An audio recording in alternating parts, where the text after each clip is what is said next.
Shalom, shalom, shalom, bien-aimés du Seigneur, nous rendons toute la gloire à notre Dieu qui est Père, Fils et Esprit, lui qui nous donne encore le privilège de nous retrouver dans sa présence pour l'adorer, le louer, le célébrer. Alléluia, car lui seul est digne d'être magnifié, d'être célébré. Amen. Donc, c'est un culte prophétique que le Seigneur donc nous donne de lui adresser. Alléluia, en ce nouveau dimanche-là. Donc, je voudrais, dans le nom de Jésus, prier et déclarer donc en ce nouveau mois et qui constitue également donc le dernier mois donc de l'année, je prie dans le nom de Jésus que ce soit un mois, alléluia, où tu marches dans la victoire, rempli de la paix de Dieu au nom de Jésus-Christ de Nazareth. Que le Seigneur te donne, exerce tes mains au combat, qu'il te donne donc de tenir ferme devant donc les combats, les épreuves, et qu'il te donne la victoire au nom de Jésus. Que le Seigneur inonde ton âme de la paix divine, de la paix de notre Seigneur Jésus. Amen. Alléluia. Et donc, nous continuons par la grâce du Saint-Esprit ce dimanche-là avec le thème de la moisson, mon frère, ma soeur. Et nous l'avons vu le dimanche passé par la grâce du Seigneur. Nous avons vu justement comment nous devons, alléluia, en tant que nouveaux croyants, comment nous devons utiliser les outils que la parole de Dieu nous donne pour supporter la persécution. Alléluia. Donc, la Bible nous dit clairement que tout enfant de Dieu, tout disciple de Christ fera face à cette expérience spirituelle que constitue la persécution. Mais nous ne sommes pas orphelins et orphelines donc dans cette expérience. Le Seigneur est avec nous. Alléluia. Et ce dimanche-là, le Saint-Esprit encore nous amène à une autre dimension concernant la conservation de la moisson. Alléluia. Et tu peux noter donc ce nouveau thème-là, ce nouveau message. Il est intitulé Conserver la moisson, deux points, expérimenter la guérison intérieure. Alléluia. Conserver la moisson, deux points, expérimenter la guérison intérieure. C'est un thème extrêmement important, alléluia, parce que le nouveau croyant qui vient de donner sa vie en Christ là, vient avec donc des fardeaux, vient avec donc des situations, alléluia, qui ont pu donc l'affecter, qui ont pu affecter son âme, c'est vrai. Et il est sauvé en Christ, ce nouveau croyant qui vient d'arriver là, reçoit le salut en Christ, mais son âme donc reste affectée par un certain nombre de situations qui ont pu donc créer en lui des maladies intérieures, alléluia, des blessures intérieures. Et nul doute que ce nouveau croyant-là, cet enfant de Dieu a besoin de la guérison intérieure. Alléluia. Les psychologues font un excellent travail, les psychiatres également, mais à certains niveaux, alléluia, l'enfant de Dieu a besoin de notre Seigneur Jésus-Christ. Il y a des niveaux donc de blessures intérieures, de maladies intérieures qui ne peuvent être guéries que par notre Seigneur Jésus. Donc, il est extrêmement bon donc de le comprendre. Alléluia, afin de pouvoir donc prendre chaque outil, chaque clé que la Bible nous donne, afin de mettre cela en pratique et de pouvoir donc voir nos âmes être totalement guéries de l'intérieur et de pouvoir marcher résolument comme le Seigneur le veut. Amen. Je prie que nous puissions donc avoir la révélation donc de ce message-là, que nous puissions donc le mettre ensemble en pratique et que nous puissions vivre constamment avec une santé intérieure, une guérison intérieure parfaite au nom de Jésus. Amen. Alors, donc nous allons voir trois, quatre aspects dans ce message-là par la grâce du Saint-Esprit à la lumière donc des Saintes Écritures. Nous verrons premièrement qu'est-ce que donc la guérison intérieure, qu'est-ce que ça signifie, en quoi consiste cette expérience spirituelle-là. La deuxième chose, nous verrons les différents facteurs qui peuvent justement entraîner, qui peuvent nous conduire justement à être affectés par des maladies intérieures. Et nous verrons en troisième point les conséquences justement, alléluia, les conséquences que peuvent entraîner justement ces maladies intérieures-là. Et enfin, nous verrons comment de manière concrète, en tant qu'enfant de Dieu de manière plus large et en tant que nouveaux croyants de manière plus spécifique, nous pouvons, alléluia, et véritablement expérimenter la guérison intérieure. Oui, mon frère, ma soeur. Donc, tu peux noter, premier point, rapidement, qu'est-ce que la guérison intérieure? Alléluia. Alors, je donne le verset, le verset donc de base, hein, sur lequel nous allons nous appuyer. Donc, tu peux donc le noter, c'est le psaume 147, verset donc, psaume 147, verset 2 à 3.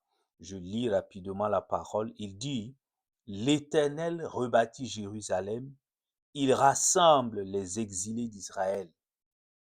Il guérit ceux qui ont le cœur brisé et il pense leurs blessures. Alléluia. Donc c'est le verset 3 qui nous intéresse plus particulièrement. Il dit, l'Éternel guérit ceux qui ont le cœur brisé et l'Éternel pense leurs blessures. Tu entends mon frère, ma sœur? Alléluia. Donc, il est extrêmement important que tu puisses donc comprendre ce thème-là parce que il est véritablement, il va t'aider, il va m'aider, alléluia, à marcher donc dans les voies du Seigneur afin de grandir, d'être enraciné dans le Seigneur et de devenir plus tard moissonneuse et moissonneur pour notre Seigneur Jésus-Christ. Amen. Alors, qu'est-ce que la guérison intérieure? Premier point, la Bible dit donc que lorsque nous lisons les différents passages qui concernent donc la guérison intérieure, nous voyons donc que la guérison intérieure peut être définie comme une expérience spirituelle par laquelle le Seigneur Jésus-Christ guérit une ou plusieurs maladies intérieures qui affectent l'enfant de Dieu de manière générale et le nouveau croyant en particulier. Donc, c'est une expérience spirituelle par laquelle le Seigneur Jésus-Christ guérit, alléluia, va guérir donc une ou plusieurs maladies qui affectaient donc, une maladie intérieure, alléluia, qui affectait donc l'âme, le cœur donc du nouveau croyant, alléluia, dans le contexte précis du nouveau croyant. Est-ce que tu comprends, mon frère, ma soeur? Alors, on peut se poser la question, mais c'est quoi une maladie intérieure? Alléluia.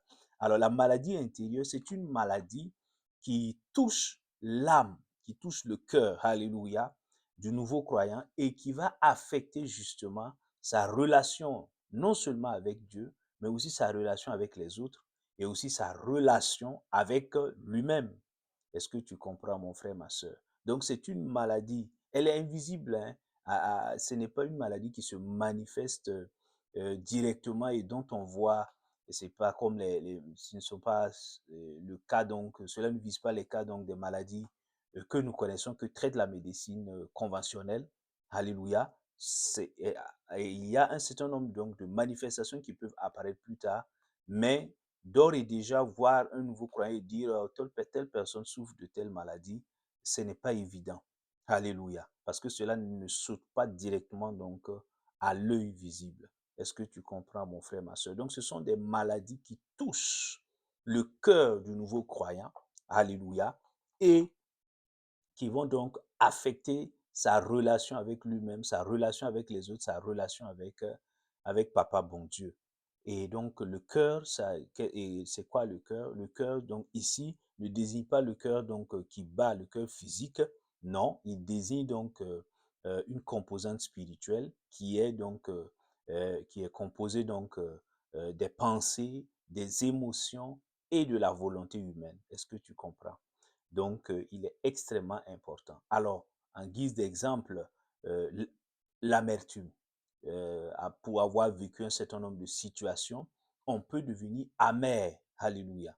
On peut devenir amer. Donc, l'amertume, par exemple, constitue une maladie intérieure qui peut affecter le nouveau croyant.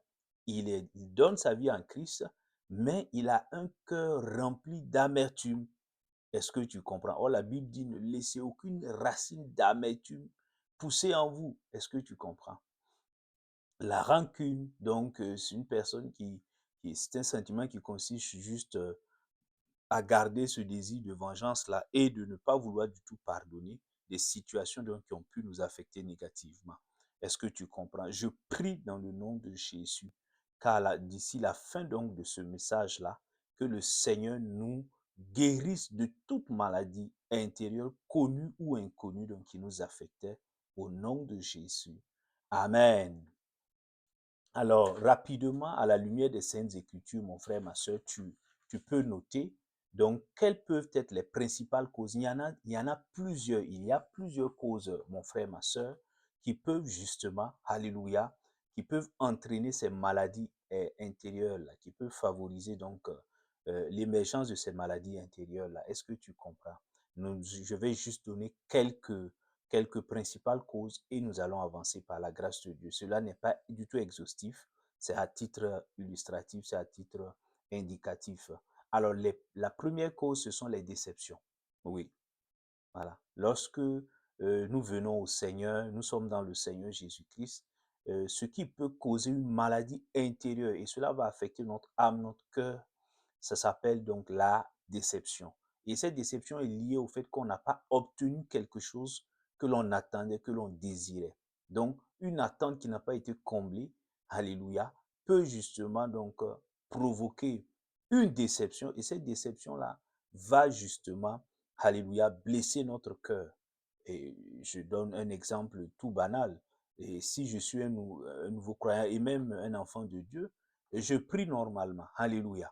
Je prie et le Seigneur, donc, je peux remarquer que par rapport à un point de prière donné, je ne reçois pas donc un exaucement.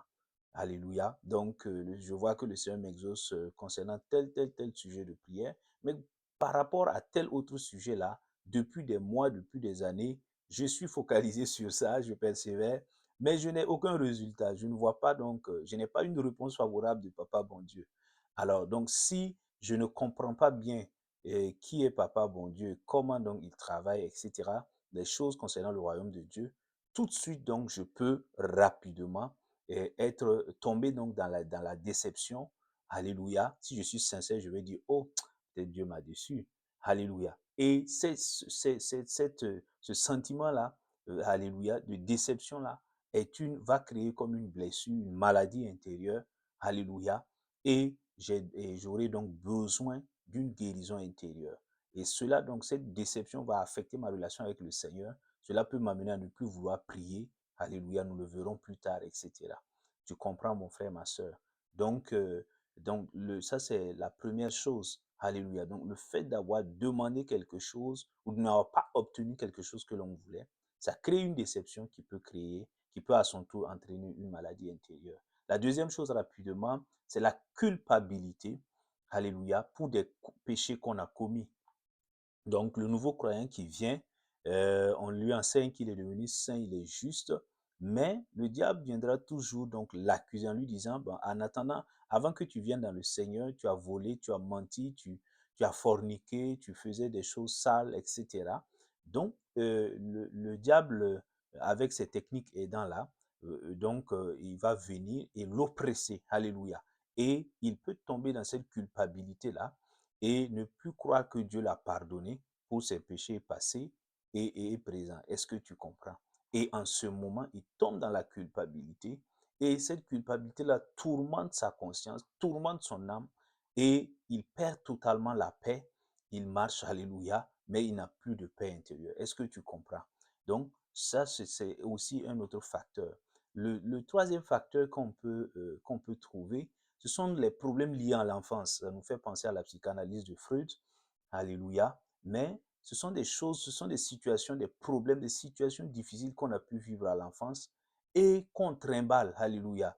Et le psychanalyste parlait donc de l'inconscient, alléluia, du conscient, ben voilà. Donc tu pourras te retrouver avec, avec ces notions-là. Donc ce sont des problèmes justement qui sont liés à notre enfance, mais qui affectent notre vie d'adulte. Et donc on a pu chacun traverser donc des moments assez difficiles, pénibles, alléluia, et cela donc a affecté notre cœur, a affecté notre âme. Cela donc a ouvert une brèche, une maladie intérieure s'est installée et nous sommes devenus comme esclaves donc de cette maladie-là. Est-ce que tu comprends? Donc, nous voyons certains qui ont été rejetés, un petit garçon qui a été rejeté à l'enfance, donc peut devenir un homme qui est très très dur, qui est très sévère, qui est intolérant, et qui peut développer des comportements, des attitudes donc qui ne glorifie pas le Seigneur. Est-ce que tu comprends? Et donc, l'autre élément, le quatrième facteur, mon frère, ma soeur, c'est la comparaison. Oui, la comparaison justement est aussi une brèche pour l'entrée donc de ces maladies intérieures-là. Donc, et la comparaison est nourrie par la convoitise, ce désir-là de vouloir toujours avoir des choses. Et donc, le fait de se comparer, oh, telle personne a telle chose, moi je n'en ai pas encore. Donc, ça va créer des frustrations. Et ces frustrations-là donc vont ouvrir la porte à ces maladies intérieures-là. Est-ce que tu comprends, mon frère, ma soeur? Et en ce moment, la personne aura besoin de guérison. Alors, la cinquième cause, ce sont les péchés des parents. Quand je dis parents, ce ne sont pas les parents nucléaires, ce sont les parents au sens large, les ascendants. Donc, les grands-parents, les ancêtres, etc. Donc, il faut savoir que nos aïeux ont pu donc commettre des péchés et ces péchés-là, justement, étant des semences, ça a créé donc un certain nombre de conséquences et ces conséquences-là se sont transmises dans le temps sur la vie donc des petits-enfants que nous sommes. Alléluia. Et ces choses-là, donc, ça peut créer comme un schéma au niveau familial. C'est lié certainement donc à des malédictions familiales. Donc, si on ne prend pas très tôt conscience de cette situation, on peut vivre donc des situations très difficiles parce que cela va occasionner, ces situations-là vont occasionner donc des maladies intérieures que nous allons vivre. Et donc, et nous le voyons souvent dans certaines familles, alléluia, c'est juste un exemple. On peut voir un schéma qui se répète, quelque chose qui n'est pas bien, alléluia, et pratiquement depuis les grands-parents, la chose revient. Donc, ça peut être l'immoralité, ça peut être le mensonge, ça peut être la cupidité. Donc, on voit que dans cette famille, c'est la cupidité depuis les arrières, les grands-parents. La cupidité, donc, s'est transmise. Donc, toi aussi, tu vis dans ça et ça te crée donc beaucoup de problèmes. Et pour terminer, c'est le rejet dans notre vie d'adulte. Donc, lorsque nous grandissons, nous travaillons dans certains milieux, bien évidemment, nous côtoyons, nous interagissons avec les autres. Il peut y avoir des situations où les autres nous rejettent et cela peut créer, bien évidemment, des maladies intérieures. Donc, je voudrais donc m'arrêter là pour ces quelques causes-là. Ce n'est pas exhaustif, comme je l'ai dit. Il y a d'autres situations qui peuvent, bien sûr, entraîner des maladies intérieures nécessitant la guérison intérieure par notre Seigneur Jésus. Amen. Alors rapidement, troisième point, quelles peuvent être les conséquences des maladies intérieures? Donc, je l'avais abordé au début. Il y a plusieurs conséquences. Il faut savoir que les maladies intérieures qui ont été donc, qui sont installées avec donc les blessures intérieures que nous avons reçues. Donc, ces maladies-là entraînent donc des conséquences très, très, très néfastes sur, sur notre vie non seulement, et cela a un triple plan. D'abord, nous-mêmes, nous ne sommes pas bien avec nous-mêmes. Alléluia. Donc, nous pouvons manquer de confiance en nous-mêmes et nous pouvons nous détester nous-mêmes. Nous pouvons nous haïr nous-mêmes. Oui. Donc, ensuite, il y a un double plan. C'est notre relation avec autrui, avec les autres. Donc, il peut y avoir des relations très, très difficiles avec les autres. Chaque fois, ce sont des disputes. Chaque fois, ce sont des, des situations vraiment dommageables avec les autres. Et l'autre, le troisième niveau, c'est avec Dieu. On peut avoir une relation très, très compliquée avec Dieu, où on ne veut plus entendre parler de Dieu, où on est fâché contre Dieu, etc. On ne veut plus venir à l'église, etc. Donc, voici quelques conséquences. Hein. Mais dans la vie courante, on peut voir et ces maladies intérieures-là vont entraîner le développement d'un certain nombre d'attitudes, de comportements et qui peuvent nous porter préjudice ou porter préjudice aux autres. Donc, on peut voir certains ils vont devenir très anxieux, avoir très peur, être très stressés, et machin. Donc, constamment, ils sont sous l'effet donc de la peur. Ils ont peur que quelque chose arrive. Et d'autres vont, par exemple, développer l'entêtement. Ils sont tout le temps entêtés, entêtés, entêtés. D'autres vont être très, très durs envers les autres. D'autres vont développer l'orgueil ou bien donc le besoin de m'as-tu vu. Donc, constamment, donc, ils ont besoin de visibilité. Ils ont besoin donc que les gens les applaudissent, les acclament, leur disent oui, tu es la plus belle, tu es le plus beau, etc. Donc, voici, c'est pas exhaustif, mais il y a un certain nombre de comportements repérables là, identifiables, alléluia, et qui sont liés justement à ces blessures, à ces maladies intérieures, alléluia.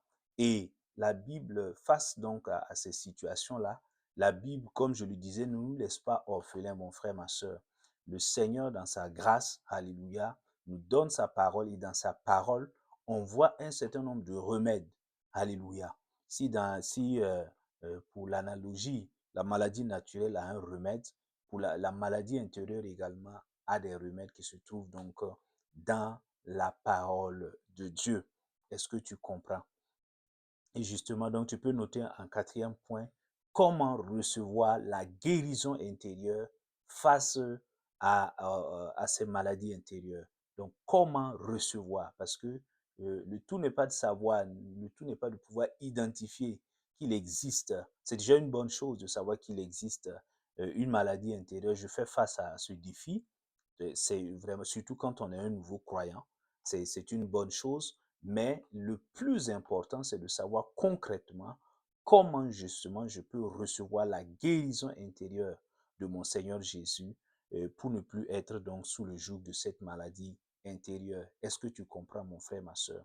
Alors, je vais prendre, comme on a identifié quelques causes, donc en fonction donc des causes là, on va voir dans les Saintes Écritures les remèdes qui sont proposés et que nous pouvons donc utiliser pour guérir donc intérieurement au nom de Jésus. Alors prenons donc le premier cas, c'est comment expérimenter la guérison intérieure face aux déceptions dans ma vie. Oui, donc je suis enfant de Dieu, je suis en Christ, bonne nouvelle, alléluia, mais j'ai déjà vécu donc dans mon passé des déceptions et peut-être même que dans ma vie de nouveau croyant, j'ai vécu également des déceptions. Alors, comment donc faire pour recevoir cette guérison face aux déceptions qui ont créé, qui ont ouvert la porte aux maladies intérieures? Alors, la Bible nous dit que nous devons donc comprendre donc cette chose-là, c'est que, alléluia, nous devons, première chose, nous devons comprendre que Dieu permet souvent les déceptions. Oui, alléluia. Donc, Dieu permet souvent les déceptions. Lorsque nous lisons donc, et ça c'est le cas de Job, donc je te donne le verset là, n'allons pas lire pour pouvoir économiser le temps, mais tu peux aller vérifier donc dans les Saintes Écritures, Job chapitre 1, verset 6 à 12. Alléluia. Nous voyons là le cas de Job là, un entretien très extraordinaire entre Papa bon Dieu et le diable. Et le diable va demander la permission à Dieu d'aller donc justement attaquer Job et lui prendre un certain nombre de choses. Alléluia. L'oppresser carrément. Et donc ici, alléluia, et nous allons voir que Dieu va donner son accord. Alléluia. C'est quand même étrange. Nous allons voir Dieu qui dit, OK, tu pourras donc t'en prendre à tel aspect de sa vie, mais ne touche pas donc à sa vie. Tu ne pourras pas donc toucher à sa vie. Et effectivement, le diable va aller et il va s'acharner sur Job. Donc, quand tu lis ce passage-là, tu vois clairement que si Dieu, il y a une question de volonté permissive de Dieu. Si Dieu n'avait pas permis, Satan n'avait aucun pouvoir d'aller tester Job à ce point-là. Est-ce que tu comprends? Donc ça, c'est la première chose. Je prie que tu aies cette révélation au nom de Jésus. Donc la deuxième chose, alléluia, c'est que Dieu utilise, toi et moi, nous devons comprendre que Dieu utilise les déceptions pour faire de nous des personnes, des enfants de Dieu selon son cœur. Alléluia. Et c'est une grande chose, c'est vraiment quelque chose qu'il faut comprendre très tôt, accepter. Dieu utilise mes déceptions, alléluia, pour faire de moi une personne, un enfant de Dieu selon son cœur. Oui, tu comprends mon frère, ma soeur. Job va le dire dans Job J'aime beaucoup le cas de Job. Job 42, verset 5 à 6, il dit, moi j'avais entendu parler de toi, Éternel, mais maintenant mes yeux t'ont vu. Ça veut dire, autrement, j'avais une certaine connaissance de toi, mais ma connaissance n'était pas aboutie à ce point. Mais avec les épreuves par lesquelles je suis passé, les déceptions que j'ai pu avoir, les leçons que j'ai pu en tirer, ce que, alléluia, j'ai pu te connaître dans une autre dimension. Il dit, mes yeux t'ont vu. Alléluia, ce n'est plus que quelqu'un m'a parlé de toi. J'ai pu te connaître de manière plus directe, de manière donc plus proche. Est-ce que tu comprends? Nous voyons également donc le cas de Joseph. Tu connais bien l'histoire. Joseph qui a été donc vendu par ses frères en Égypte, etc. Alléluia. Et il y a ce verset, la clé dans Genèse chapitre 50, verset 20. Il dit, vous avez médité de me faire du mal, mais l'Éternel l'a changé en bien. Alléluia. Donc, le départ, c'est que Dieu connaissait ces situations-là, mais il va transformer ce qui était comme mal en bien. Et j'aime toujours ce verset dans la Bible, Romains chapitre 8, verset 28. En tant que nouveau croyant et même enfant de Dieu, nous devons connaître cette parole-là. Il dit, Dieu fait concourir toutes choses au bien de ceux qui aiment Dieu et de ceux qu'il a appelés selon son dessein. Est-ce que tu comprends? Donc, Dieu, il dit, Dieu fait concourir. Cela peut, au départ, ça peut apparaître mal, ça peut être vraiment douloureux et vraiment décevant et tout ce que tu veux comme qualificatif. Mais la Bible dit que Dieu fera toutes choses. Donc, que la chose soit bien en apparence ou mal en apparence, le Seigneur fera concourir. Alléluia. Donc, il n'y a pas à regretter les situations. Non, ces situations-là, Dieu savait, c'était dans le plan de Dieu. Dieu ne l'a pas forcément fixé cela. Mais même si c'est Satan qui l'a causé au départ, Dieu transformera la situation en bien pour toi et pour sa gloire. Alléluia. Donc, je prie que nous ayons donc cette révélation-là.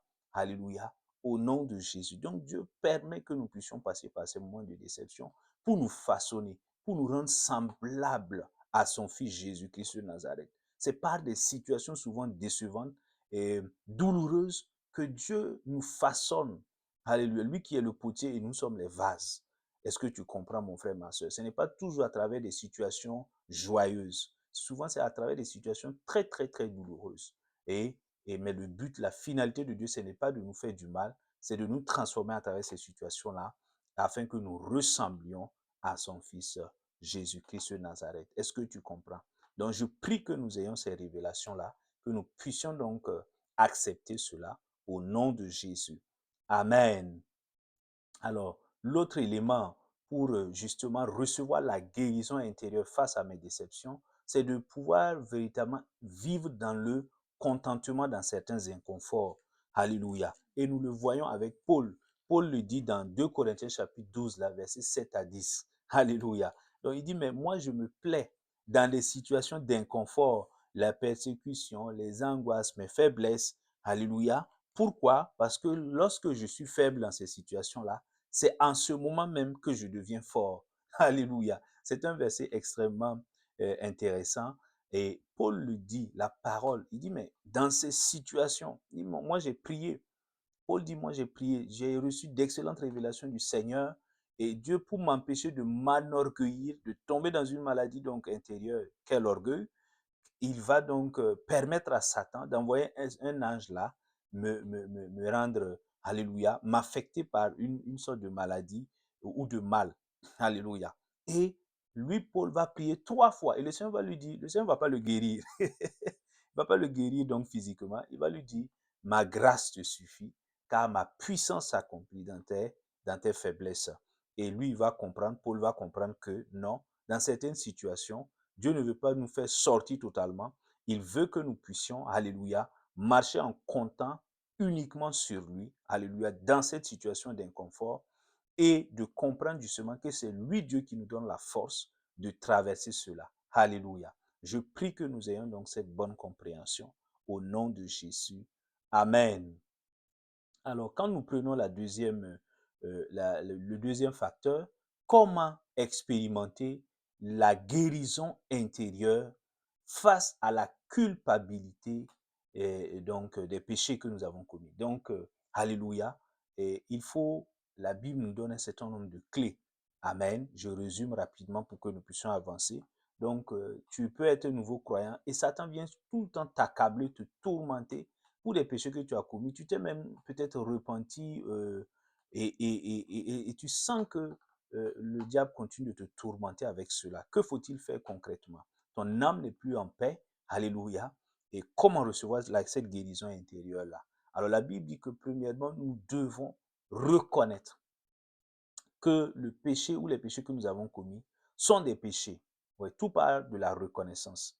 Il n'y a pas de petit pécheur disant, oui, bon, moi j'ai juste commis un petit péché. Non, dans la Bible, il n'y a pas de petit péché, il n'y a pas de grand péché. Il y a juste le péché qui est une rébellion contre Dieu, qui est une désobéissance contre Dieu. Alléluia. Donc, et il le dit, le salaire du péché, Romains chapitre 6, verset 23, et donc il dit, le salaire du péché, c'est la mort. Donc, il faut reconnaître, je reconnais que ce que j'ai fait est une rébellion contre Dieu. Donc, ça, c'est la première chose. La deuxième chose, une fois que je reconnais que ce que j'ai fait s'appelle péché, donc une rébellion, une désobéissance à Dieu, je dois confesser ce péché-là. Alléluia. Donc, et tu le vois dans le livre de Proverbes, là, mon frère, ma soeur, Proverbes chapitre 28, là. Donc, Proverbes chapitre 28, verset 13. Qu'est-ce qu'il dit, mon frère, ma soeur? Proverbes chapitre 28, verset 13. Il dit, celui qui dissimule ses fautes ne réussit pas, mais celui qui les confesse et les délaisse trouve de la compassion. Tu entends, mon frère, ma soeur? Donc, celui qui va les confesser, les avouer et qui va donc les délaisser, les abandonner, trouvera compassion de la part du Seigneur. Est-ce que tu comprends? Donc, rien ne sert donc de cacher. Je dois confesser, c'est-à-dire dire, Seigneur, oh, j'ai péché contre toi. Alléluia. Et si c'est envers un frère et il y a une proximité, il y a une possibilité de contact, un frère, une sœur, peu importe la personne, je contacte la personne pour dire également, voici ce que j'ai fait ici, c'était mal, je te demande pardon. Donc ça, il faut le confesser, il faut confesser donc ce péché-là, alléluia, et dire, ça c'est mal, alléluia. Donc Seigneur, je confesse. Et troisième chose, la Bible dit que nous devons donc avancer et croire, alléluia, et accepter le pardon de Dieu après donc notre sincère repentance. Donc, on s'est repenti devant le Seigneur et nous avons confessé et nous devons croire maintenant que Dieu est miséricordieux et qu'il nous a totalement pardonné. Alléluia. Est-ce que tu comprends, mon frère, ma soeur? Et le verset le dit, 1 Jean chapitre 1, verset 9 là, il dit que Dieu, si nous confessons nos péchés, Dieu est juste et fidèle pour nous pardonner tout péché et toute iniquité. Est-ce que tu comprends? Donc, il faut croire et accepter. Voilà. Donc, il ne faut pas laisser le diable venir te dire non, ben, le péché, non. La Bible, c'est Dieu lui-même qui parle. Il dit, si tu as confessé ton péché, tu as reconnu, tu l'as confessé, lui, Dieu t'a pardonné. Alléluia. Donc c'est un fait et c'est une vérité spirituelle, il faut l'accepter. Et quatrième chose à faire, la Bible nous prescrit donc que nous devons accomplir la restitution. Oui, mon frère, ma soeur, Luc, et nous voyons le cas avec, dans Luc chapitre 19, verset 8, avec Zachée. Lorsque Zachée donc, va rencontrer le Seigneur Jésus, il va se convertir au Christ, il va recevoir donc Christ comme sauveur et Seigneur. Qu'est-ce qui va se passer? Tout de suite là, Zachée va comprendre donc que il lui faut agir et il va dire, Seigneur, je donne donc la moitié de mes biens aux pauvres et si j'ai fait du tort à quelqu'un, je lui rends donc le quadruple. Est-ce que tu comprends? Je lui rends cela 4 fois. Est-ce que tu comprends? Donc, et c'est extrêmement important de pouvoir donc, si j'ai volé le bien de quelqu'un, que j'aille le restituer son bien. Oui, si j'ai calomnié quelqu'un en public, pour restituer donc cela, je dois sortir publiquement et puis dire, bon, moi j'ai calomnié telle personne publiquement. Oui, si ce sont sur les réseaux sociaux, oui, je dois encore ressortir. Si je l'ai calomnié, diffamé, je ressors encore pour dire, voilà, je reconnais que j'ai calomnié telle personne. Tout ce que j'avais dit, c'était des montages, c'était du faux, et etc. Et je demande pardon. Donc ça, c'est la restitution. Voilà. C'est bien de demander pardon au Seigneur, mais il faut encore demander pardon à la personne elle-même qui est offensée. Est-ce que tu comprends, mon frère, ma soeur? De cette manière, nous pouvons donc recevoir la guérison intérieure donc pour la culpabilité des péchés donc que nous avons commis. Est-ce que tu comprends? Je prie dans le nom de Jésus que nous puissions donc mettre cela en pratique au nom de Jésus. Amen. Et comment donc guérir, recevoir la guérison, expérimenter la guérison intérieure face au problème de l'enfance? J'en parlais tout à l'heure avec les questions donc de psychanalyse. Alors, c'est très, très important de savoir donc que nous avons été marqués, alléluia, par notre enfance. Voilà. Le salut qu'on a reçu en Christ n'efface pas ce que nous avons vécu comme situation depuis l'enfance. Non, ce sont des choses qui restent ancrées donc dans la mémoire de l'âme. Alléluia. Et qui peut affecter négativement notre vie. Donc, la première des choses, la Bible dit que nous devons accepter, être vrai, c'est-à-dire que je dois accepter que j'ai été influencé par mon enfance. Oui.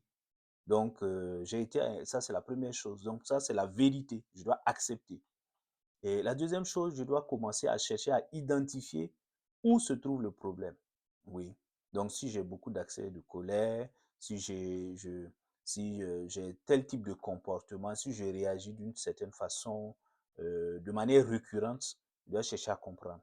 La Bible dit celui qui réfléchit trouve le bonheur. Donc, la Bible nous encourage à questionner et même à aller devant le Seigneur pour dire Seigneur, je ne comprends pas pourquoi je réagis de telle manière.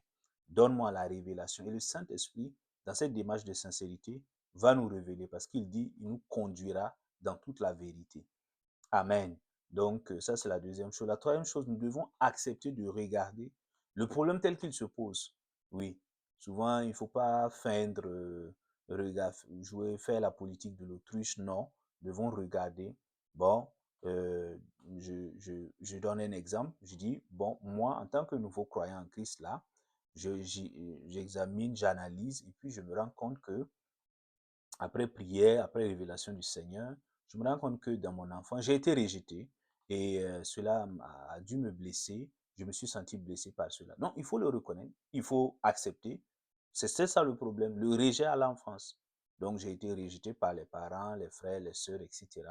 Et donc, cela donc, a blessé mon âme profondément. Donc, c'est un exemple. Est-ce que tu vois? Donc, en ce moment-là, il n'y a pas substitution de problème. Je regarde le problème en face. Est-ce que tu comprends? Et la Bible dit encore que nous devons, alléluia, et, nous encourage, la Bible nous encourage à partager donc le problème une fois identifié, nous devons le partager, alléluia, à une personne qui est spirituellement mature, j'insiste là-dessus, spirituellement mature et qui est digne de confiance, bien évidemment. Donc, il y a des personnes ressources qui peuvent être là, ça peut être ton pasteur, ça peut être une sœur, un frère, etc. Vraiment une personne bienveillante, mature, sage. Alléluia.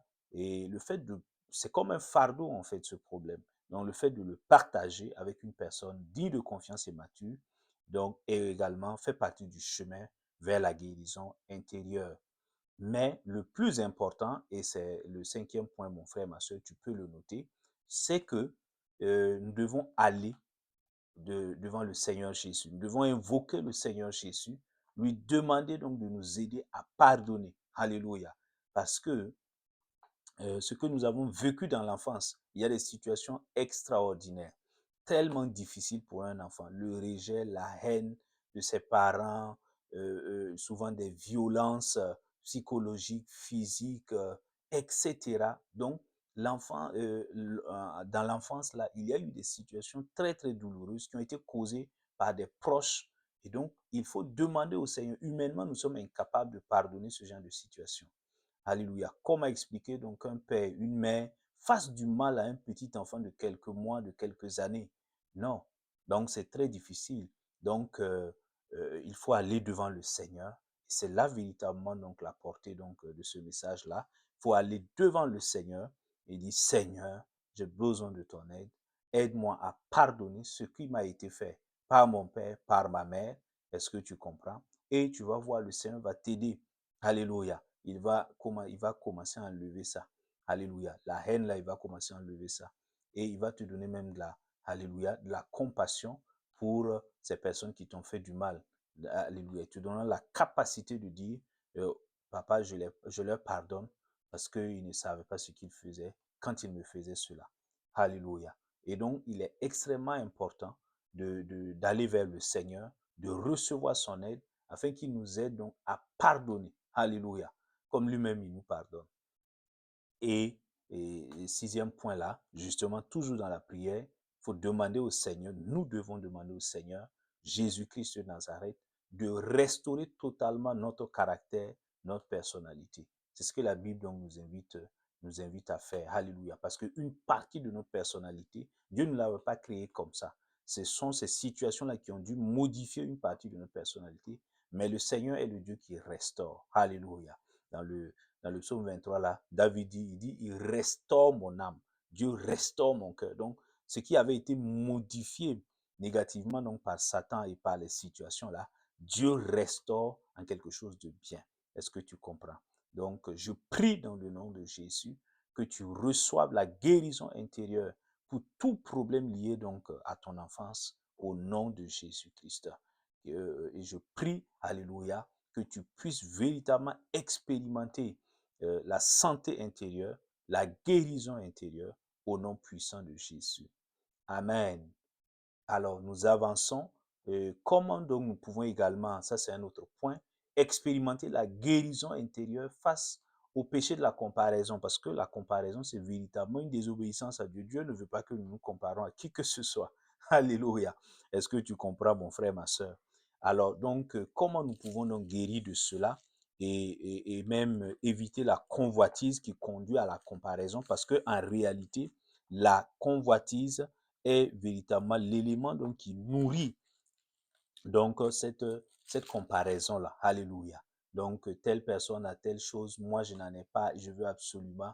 Oui, ce n'est pas un manque d'ambition. Non, non, non. Ce n'est pas que le Seigneur veut que nous manquions d'ambition. Ça n'a rien à voir. Le Seigneur veut que nous puissions comprendre donc comment il nous a formés. Alléluia. Et comment il veut que nous marchions. Alléluia. Donc, la première des choses, la Bible nous donne justement, c'est que pour guérir donc de la comparaison, des effets liés donc à la comparaison, nous devons donc comprendre déjà que la comparaison va nous détruire en fait. Elle n'a aucun effet bénéfique. La comparaison n'a aucun effet bénéfique. Tu vas passer, ça va te détruire inutilement. Alléluia. Donc, ça va créer des jalousies, des haines, des disputes, des divisions, tout ce qui est négatif. Alléluia. Et venant de Satan. Ça n'a rien de positif. Donc, il faut d'abord prendre la mesure de cela. La deuxième chose, la Bible nous exhorte, et ça c'est dans le psaume 139, là, mon frère, ma soeur, à comprendre donc que nous devons, toi et moi, nous accepter tel que Dieu nous a créés. Alléluia. Psaume donc 139 là, qu'est-ce qu'il dit? Psaume 139, verset donc 13 à 15, il dit, c'est toi qui as formé mes reins, qui m'as tenu caché dans le sein de ma mère. Je te célèbre, car je suis une créature merveilleuse. Tes œuvres sont des merveilles, et mon âme le reconnaît bien. Mon corps n'était pas caché devant toi lorsque j'ai été fait en secret, tissé dans les profondeurs de la terre. Alléluia. Donc tu comprends. Donc il est là. Et nous devons comprendre justement que Dieu nous a formés. Alléluia. Et nous devons nous accepter et nous regarder comme une créature merveilleuse de Dieu. Nous ne sommes pas un échec. Nous ne sommes pas donc, alléluia, ce que les gens disent que nous sommes. Pas du tout. Nous ne sommes pas ce que les situations peuvent dire que nous sommes. Non, nous sommes ce que Dieu dit que nous sommes. Nous sommes une créature. Il a pris du temps, il nous a tissés, il nous a façonnés, il nous a formés comme une créature merveilleuse venant de sa part. Et nous devons nous regarder comme tel. Alléluia. Que cela ne, qu'à cela ne tienne, que cela ne dépend pas de quelqu'un, ni des personnes, ni des circonstances. Est-ce que tu comprends? Donc, il est extrêmement important de se redécouvrir, de se regarder donc avec la perspective de Dieu, avec l'œil de Dieu, en se disant, je suis. Même si les gens donc m'ont haï, m'ont méprisé et m'ont regardé donc avec mépris, je reste une créature merveilleuse de Dieu. Même si je suis passé par telle situation catastrophique et destructrice là, non, je reste une créature merveilleuse du Seigneur. Et je suis unique en mon genre. Dieu ne m'a pas créé avec, avec une autre copie. Non, je suis unique en mon genre, avec certes mes défauts, mais aussi avec mes qualités, avec mes particularités. Amen. Et donc, en regardant, en utilisant cette perspective du Seigneur, cela va beaucoup t'aider, cela va beaucoup m'aider. Alléluia.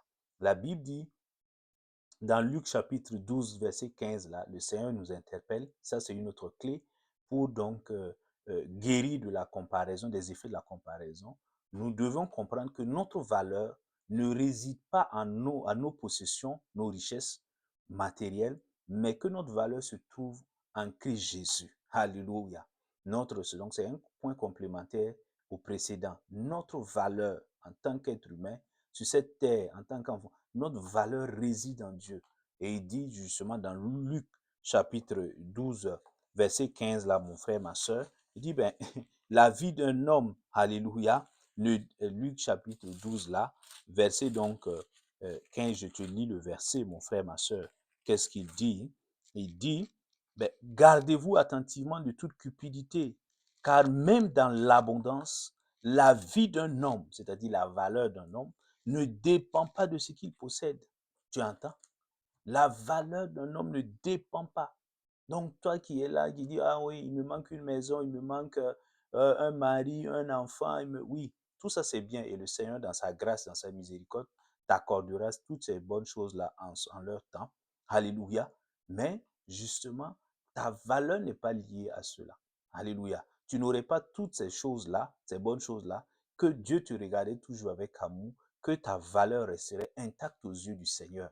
Est-ce que tu comprends? Donc, le fait de vouloir de vouloir posséder comme d'autres possèdent, etc., va nourrir donc des choses destructrices. Alléluia. Et cela n'est pas dans le plan de Dieu. Tu comprends? Donc, ta valeur n'est pas liée, donc, comme le Seigneur l'a dit, à tes possessions, à tes richesses. Je prie que nous ayons cette bonne compréhension au nom de Jésus. Et pour terminer sur ce point, mon frère, ma soeur, il dit dans Colossiens 3, versets 1 à 2, il y a une autre clé qui nous est donnée qui est extrêmement importante, c'est que toi et moi, nous devons apprendre, alléluia, nous devons apprendre justement à rechercher les choses célestes et à minimiser les choses terrestres. Est-ce que tu comprends? Colossiens chapitre 3, versets 1 à 2, il dit, si donc vous êtes ressuscités avec le Christ, cherchez les choses d'en haut, où le Christ est assis à la droite de Dieu. Pensez à ce qui est en haut et non à ce qui est sur la terre. Ah, tu entends? C'est extrêmement puissant cette parole. Pensez à ce qui est en haut. Qu'est-ce qui est en haut? Ce sont les éléments du fruit de l'esprit. La bonté, la douceur, la paix, la joie. Oui, tu vois. Cherchez donc les choses d'en haut. Est-ce que tu comprends? Oui. Et il dit, ne fixez pas votre regard là. Pensez à ce qui est en haut, ce qui relève du royaume des cieux. Alléluia. Ce qui n'est pas charnel. Cherchez ça. Pensez-y, fixez vos pensées sur ces choses-là et non ce qui est sur la terre. On n'a pas dit de vivre en ermite tout cloîtré et non, comme un bon moine isolé du monde. Non, non. Mais nos préoccupations là doivent être toujours alignées donc aux choses donc célestes qui relèvent de notre royaume parce que nous sommes dans ce monde, nous ne sommes pas, alléluia, nous ne sommes pas de ce monde. Est-ce que tu comprends? Nous sommes des citoyens du royaume des cieux. Est-ce que tu comprends, mon frère, ma soeur? Oui. Et en redirigeant donc nos yeux donc vers les choses d'en haut, les choses célestes, alléluia, et non les choses terrestres là, tout de suite nous allons voir que en réalité, vanité de vanité, tout est vanité. Alléluia. Et nous allons commencer à guérir donc des effets pervers de la comparaison. Amen. Oh, je prie que nous puissions donc avoir cette révélation-là au nom de Jésus. Amen. Alors, lorsque donc rapidement, et nous pouvons donc continuer, comment expérimenter la guérison intérieure face aux effets donc des péchés de nos parents. Quand je dis parents au sens large, bien évidemment. La Bible dit que, et nous le rappelle dans Exode chapitre 20, versets 5 à 6, là, Dieu dit, Je suis un Dieu jaloux et qui punit donc l'iniquité des pères sur les enfants jusqu'à la troisième, voire la quatrième génération. Mais il fait miséricorde jusqu'à la millième génération. Est-ce que tu comprends? Donc, et c'est pourquoi tu vas voir certainement, comme je le disais, souvent il y a des schémas au niveau des familles, de certaines familles, qui font qu'on répète donc des péchés donc au sein d'une même famille.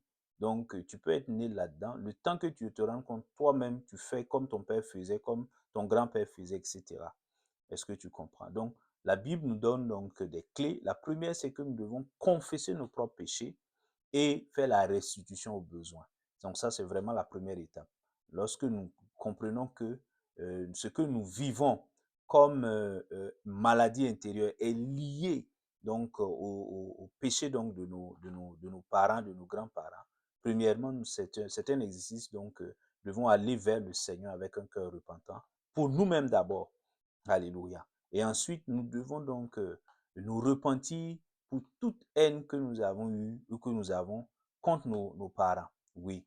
Donc, il ne faut pas les en vouloir. Donc, nous devons demander au Seigneur de nous pardonner pour les mauvais sentiments, les sentiments négatifs que nous avons eus à leur égard. Et nous devons donc pardonner et demander la grâce au Seigneur donc de leur pardonner donc cela. Est-ce que tu comprends? Et ensuite, donc, nous devons accepter donc nous identifier au péché de nos parents. Et ça, c'est la prière donc qu'a fait Daniel. Alléluia. Nous n'allons pas le lire. Daniel chapitre 9, verset 4 à 14 là. Daniel donc va s'identifier donc à ses aïeux qui avaient péché contre Dieu. Ce n'était pas lui personnellement, mais il va dire, Seigneur, nous avons, moi et mon peuple, et nous avons péché contre toi. Alléluia. Ce que nous vivons actuellement là, c'est lié donc à des péchés que nous avons commis. Mais Daniel n'était pas là, mais il s'est identifié, il a endossé donc les péchés de ses grands-parents et il a commencé justement à intercéder, à supplier le Seigneur, à invoquer la miséricorde de Dieu. Donc, ce que nous devons faire lorsque nous sommes dans cette situation. Est-ce que tu comprends? Et le Seigneur nous demande également d'être dans une démarche donc de prière d'autorité pour prendre autorité, alléluia, et libérer toutes les personnes, les membres de nos familles qui vivent également les conséquences des péchés de nos grands-parents et de nos aïeux. Est-ce que tu comprends, mon frère, ma soeur? Je prie dans le nom de Jésus que nous puissions donc, alléluia, expérimenter la guérison intérieure, alléluia, qui était donc, dont nous avions besoin pour les maladies intérieures liées aux effets donc des péchés de nos parents, de nos grands-parents. Au nom de Jésus. Amen. Et pour terminer, mon frère, ma soeur, la Bible nous donne quelques outils pour expérimenter la guérison intérieure face au rejet dans notre vie d'adulte. Est-ce que tu comprends? Donc, pendant que alors que nous avons donné notre vie au Seigneur, nous ferons face quotidiennement donc à des situations où certains de nos collègues au travail, d'autres personnes, personnes connues ou inconnues, vont avoir des attitudes, des comportements, alléluia, qui risquent donc de nous blesser, alléluia, à travers donc le rejet, donc pour différentes raisons. Alléluia, nous allons pouvoir entrer dans certains milieux et nous allons sentir tout de suite de l'hostilité, du rejet à notre égard, sans aucune raison valable. Donc, comment justement guérir face à ces situations? La Bible dit déjà que nous devons reconnaître que notre moi, alléluia, comme disait le psychanalyste là, le moi, le surmoi, donc notre moi a été blessé, voilà, le moi a été blessé, donc ça c'est important de reconnaître ça, ça c'est la première étape. La deuxième étape, nous devons bénir le Seigneur. La Bible dit de rendre grâce en toutes choses. Alléluia, dans 1 Thessaloniciens, il dit, rendez grâce à Dieu en toutes choses, car c'est la volonté de Dieu à votre égard en Christ Jésus. Donc, c'est paradoxal que pendant qu'on me rejette, je dis Seigneur, merci pour le rejet. Ça semble paradoxal. Et pourtant, c'est véritablement profond. Pourquoi? Parce que en reconnaissant que j'ai été blessé, je me rends compte que moi qui croyais que mon moi, alléluia, était mort là, en réalité, il est toujours vivant, il est même très très vivant et il se manifeste. Donc, au lieu donc, parce que en Christ, alléluia, il faut comprendre, je suis nouveau croyant. La Bible dit que la chair a été crucifiée. Donc, le moi doit mourir. On appelle ça la mort à soi. Tu comprends? Il dit, si le grain de blé ne tombe et meurt, il ne peut pas porter du fruit. Donc, nous devons porter du fruit. Mais avant de porter du fruit, il faut mourir à soi, à ses propres motivations, à ses propres intérêts, à sa propre façon de voir les choses, etc. Donc, si j'ai été blessé, ça veut dire que mon moi-là était toujours bien vivace. Et alléluia. Donc, c'est une occasion, en remerciant le Seigneur, je suis en train de dire, Seigneur, merci pour l'occasion que tu me donnes de pouvoir être totalement délivré de mon moi. Alléluia. Le moi qui était là et qui cherchait donc chaque fois à s'affirmer. Est-ce que tu comprends? Et la troisième chose, la Bible dit, troisième étape, que nous devons véritablement pardonner la personne qui nous a rejetés. C'est très important le pardon. Alléluia. Parce que le Seigneur dit, si vous ne pardonnez pas, alléluia, mon Père qui est dans les cieux ne vous pardonnera pas non plus. Et il dit donc justement que nous devons pardonner et aussi demander pardon au Seigneur. Parce que normalement, notre moi ne devait pas être tellement touché au point que nous sommes blessés à ce point. Alléluia. Souvent, on voit des réactions, on dit, mais je commence à réagir négativement. Et puis, je me rends compte, je dis, mais moi, je croyais que j'étais mort à cela. Et pourtant, ça me touche autant. Seigneur, pardonne-moi. Ça n'aurait pas dû me toucher à ce point-là. Ça n'aurait même pas dû me toucher parce que je suis mort à cela. Quelqu'un qui est mort à quelque chose et cette chose lui influence, ça veut dire que la personne n'est pas véritablement morte à cette chose. Est-ce que tu comprends? Donc, or que le Seigneur nous dit clairement, nous devons mourir à nous-mêmes. Oui. Il dit, Paul dit, mais si moi je vis, ce n'est plus Christ, ce n'est plus moi qui vis, c'est Christ qui vit en moi. Moi, Paul, là, je suis mort. Celui qui vit là, c'est Christ Paul. Alléluia. C'est Alléluia. Donc, tu comprends. Et pour terminer, mon frère, ma soeur, la Bible dit donc que nous devons demander l'aide du Seigneur, l'aide du Saint-Esprit, afin justement de mettre à mort cet aspect du moi-là. Alléluia. Peut-être que quelqu'un t'a critiqué ou t'a calomnié. Alléluia. Et ça t'a vraiment profondément blessé. Et sans fondement, et même s'il y avait des fondements. Donc, ça t'a profondément blessé. Donc, ton moi a été touché. Alléluia. Donc, tu dis, mais Seigneur, aide-moi. Je ne veux plus, même si quelqu'un me calomnie. Alléluia. Je n'ai pas besoin de répondre. Je n'ai pas besoin de... Non, non. Je ne dois pas sentir donc un effet quelconque sur moi parce que je suis mort aux calomnies. Je suis mort aux fausses accusations, je suis mort donc à la diffamation, etc. Est-ce que tu comprends? Le Seigneur veut que nous puissions marcher dans cette dimension-là, au nom de Jésus. Oh, je prie pour terminer, mon frère, ma soeur, que le Seigneur Saint-Esprit, lui qui est le Paraclétos, lui qui donc a la capacité donc de nous guérir là, qu'il nous guérisse de toute maladie intérieure. Parce que Christ a porté nos souffrances, Christ a porté nos maladies, et par ses meurtrissures, nous avons été guéris. Alléluia. Je prie donc qu'à partir de maintenant, quelle que soit la forme de maladie intérieure qui pouvait nous affecter, que la guérison intérieure vienne maintenant. Que la guérison intérieure vienne. Au nom de Jésus. Merci Seigneur. Amen. Je bénis ta nouvelle semaine. Je bénis ton nouveau mois. Je proclame que tu marches dans la victoire au nom de Jésus. Nous nous retrouvons par la grâce de Dieu la semaine prochaine pour encore écouter le Seigneur, le louer, le célébrer, le magnifier. D'ici là, que la paix de Dieu t'accompagne, que la grâce de Dieu soit sur ta vie. Au nom de Jésus. Amen, amen, amen. Shalom, shalom, shalom.